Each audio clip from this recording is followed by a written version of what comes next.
11 तारीख न 11:30 बेलू आमर प्रिय प्रधानमंत्री नरेंद्र मोदी जी बलांगीर आसबार कार्यक्रम रही।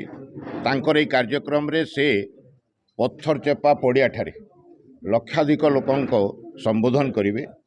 यही कार्यक्रम रे आम बलांगीर पार्लियामेंट्री कन्स्टिट्युएंसी 7टी जाक विधानसभा बलांगीर, पाटनागढ़, कंटाबांजी, टिटलागढ़, लोईसिंगा, सुवर्णपुर, बीरमहाराजपुर 7टी जाक निर्वाचन मंडल लोक ये उपस्थित रे एवं लक्षाधिक लोकंर समागम हबार संभावना अच्छी।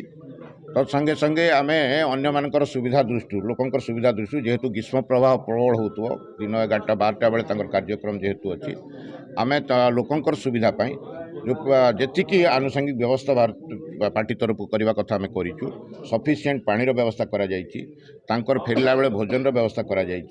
तत्संगे संगे आम जो गाड़ी से सब आसवे ताकू आम से पड़ियार जी पाखक आनीपर कथा से पाखक आने चेष्टा करूँ। ड्रपिंग जोन तैयारी करूँ जो पूर्व दिन में आम देखीचु पूर्व प्रोग्राम मानक बहुत बाट छाड़ी देते लोक चली चली हैरान होते। एथर किंतु क्या भी 1 किलोमीटर अधिक बाट चलने पड़ो ना।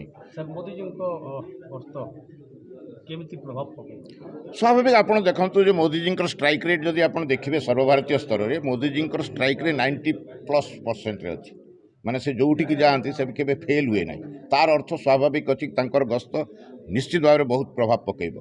आ मोर पूर्ण संपूर्ण विश्वास कि जेहेतु से बलांगीर पार्लियामेंट को आसुचंती बलांगीर पार्लियामेंट तो निश्चित भाव में आम जीतबू। तो संगे संगे 7टी जाक विधानसभा उपर तार प्रभाव पड़ो। आई 7टी विधानसभा जेहेतु एटी बिजु जनता दल सरकार 25 वर्ष हो गला अच्छी तो तार आंटी इनकम्बेन्सी संगे संगे मोदी जी लोकप्रियता आपड़ देखिथे मोदी जी गत बरहमपुर तांकर समावेश रे से एपरी घोषणा कर ओडिशा रे सरकार 4 तारीख दिन तो हो निश्चित। तत्संगे संगे मुख्यमंत्री प्रार्थी आम सब किए हे 6 तारीख घोषणा हो कौ दिन से ने 10 तारीख दिन शपथ ने ए प्रकार घोषणा करके जाइछन्ति। तो एडे बड़ नेता घोषणा कलापर आउ तो कौन सन्देह क्या मन में रहा कथा नुह।